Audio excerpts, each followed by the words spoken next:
जिसे उसके पापा ने फुल्ली सेल्फ इंडिपेंडेंट बनने के लिए सब कुछ सिखाया हुआ होता है। एक शाम पायल अपनी बाइक पर सीटी बजाते हुए कॉलेज से घर वापस पहुंचती है, जिसे देखते ही उसकी मम्मी गुस्से में पूरा घर सिर पर उठा लेती है। आ गई महारानी, बहुत बोलते थे मैं अपनी बेटी को सब कुछ सिखाकर दुनिया में मजबूती से खड़े रहना सिखाऊंगा, साथ में बेटी को लफंडर बनना भी सिखा दिया, ये नहीं बताया। क्या हुआ? आज ये कुकर इतनी सीटियां क्यों मार रहा है? सीटी? सारी फसाद की जड़ तेरी वो बाइक और सीटी है, उन्हीं से लड़के छेड़ती है ना तू। हाँ, ये तो गलत है, मुझे बताए बिना ही लड़का छेड़ दिया। हाय तौबा, ये कैसा पति और बेटी मिले हैं मुझे। अरे मम्मी यार, तुम ओवर एक्टिंग बंद करो। और मैंने कोई लड़का नहीं छेड़ा पापा। शिट यार। अच्छा मम्मी, आप पहले मुझे ये बताओ कि आपको ये सब बेकार बातें बताता कौन है? अच्छा, तूने कोई लड़का नहीं छेड़ा? अरे वही शर्मा आंटी, वही बताती रहती है, पर उसकी खबर तो मैं खुद ले लूंगी। अच्छा मेरी प्यारी बेटी, थक गई होगी ना, जाकर आराम कर बेटा। अचानक मम्मी को गर्म से नरम होते देख के पायल और उसके पापा कंफ्यूजन में एक दूसरे को देखने लगते हैं। आंखों से कुछ इशारे होते हैं और पायल वहां से चुपचाप चली जाती है। जिसके बाद रात को घर में सबके सोने के बाद दोनों पापा बेटी छत पर मिलते हैं। क्या खबर लाए हो? अरे तुम्हारी मम्मी तो हमसे भी तेज निकली, कोई खबर नहीं मिली। क्या यार पापा, पता नहीं अब मेरी मदर इंडिया कौन सा बम फोड़ेंगी। इसी के साथ दोनों अपने कमरे में वापस जाकर सो जाते हैं। अगली सुबह पायल जैसे ही कॉलेज जाने के लिए तैयार होकर कमरे से बाहर निकलती है तो उसकी मम्मी उसे लड़के वालों के सामने ले जाकर खड़ा कर देती है। जी, ये है मेरी बेटी पायल, थोड़ी चंचल है लेकिन बहुत नेक दिल और होशियार है। देखते ही देखते कुछ घंटों में पायल और शुभम का रिश्ता पक्का हो जाता है, जिसके कुछ दिनों बाद पायल शादी कर अपने ससुराल पहुंच जाती है। सोचा था मम्मी कोई बम फोड़ेंगी, पर उन्होंने तो सीधा मुझे उम्र कैद की सजा ही दे दी। बहू, अब उम्र कैद समझो या बम, रहना तो यही है, निभाना यही है, इसलिए छिछोरी हरकतें बंद करनी होगी। है? ये आप क्या बात कर रही हो? मैंने क्या किया? इतने मासूम ना बनो, मुझे तुम्हारे कारनामों के बारे में सब अच्छे से पता है। ऐसा बोलकर सास तो वहां से चली जाती है, लेकिन पायल सोच में पड़ी वहीं खड़ी रह जाती है। जिस पर शुभम उसके पास आता है।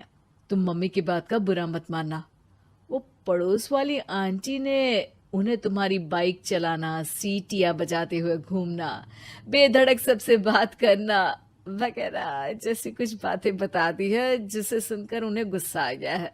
पर फिक्र मत करना, धीरे धीरे साथ रहने से वो भी ठीक हो जाएंगी। Thanks for your concern, but I don't care. Payal सीधा अपने कमरे में चली जाती है। अगली सुबह कॉलेज जाने के लिए तैयार हो सीटी बजाते हुए कमरे से बाहर निकलती है, जिसे देख सास गुस्से से तिलमिला उठती है।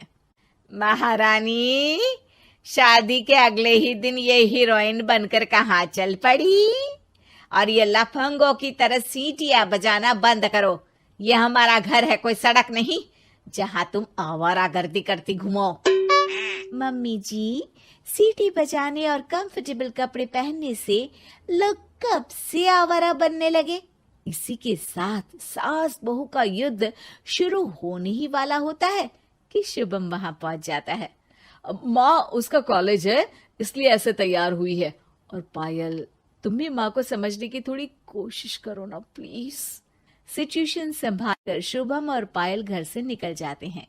इसी तरह दिन बीतने लगते हैं, जिससे सास बहू की लड़ाइयों के बीच शुभम पिसता रहता है, लेकिन साथ ही वो दोनों एक दूसरे की आदतों को अपना भी लेती हैं। पर पायल का सीटी बजाना सास को आज भी नागवारा ही होता है। आसमान गिर जाएगा, धरती फट जाएगी, पर इसकी सीटी ना जी ना, कभी बंद नहीं होगी। अरे मम्मी जी, जब आप मेरे कुछ बोले बिना सीटी से ही समझ जाती हो कि मैं क्या बोल रही हूँ, फिर इसे बदलने की क्या जरूरत? यही तो हमारी यूनिकनेस है। पायल की बात से ज्यादा सहमत ना होते हुए भी सास हंस पड़ती है। उसी शाम पूरा परिवार घूमने जाने का प्लान बनाकर घर से निकल जाता है और उनके जाते ही घर में चोर घुस आते हैं और तभी वो सब भी दोबारा घर के अंदर आते हैं बाहर से। क्या यार पायल, एक शाम भी फोन के बिना नहीं रह सकती थी क्या? घर में ही तो फोन है, कहाँ चला जाता? अब जल्दी अंदर जाकर अपना फोन लाओ, मम्मी और मैं यहीं बाहर वेट करते हैं। ज्यादा बोल रहे हो, देखो अब और धीरे काम करूंगी। ऐसा बोलकर पायल घर के अंदर जाती है और बहुत देर तक बाहर निकल कर नहीं आती। अरे ये तो सच में जानबूझकर लेट करने लगी। चल कर देखते हैं ना। दोनों जैसे ही मेन डोर के नजदीक पहुंचते हैं, उन्हें पायल के सीटी बजाने की आवाज सुनाई देती है। हमें लेट करके खुद मजे से बैठी सीटियां बजा रही है। अरे गधे, ये मजा नहीं सजा है, जल्दी से पुलिस को फोन कर। माँ की बातों से कंफ्यूज्ड शुभम उसे देखता ही रहता है। सास खुद ही पुलिस को फोन कर देती है।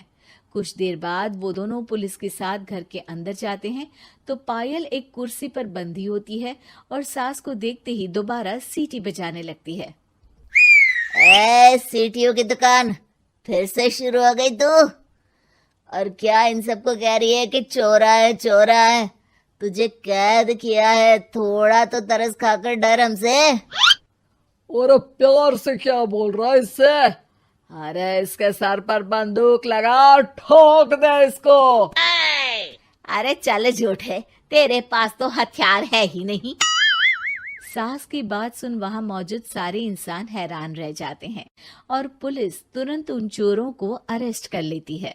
आपको कैसे पता कि इनके पास हथियार नहीं है?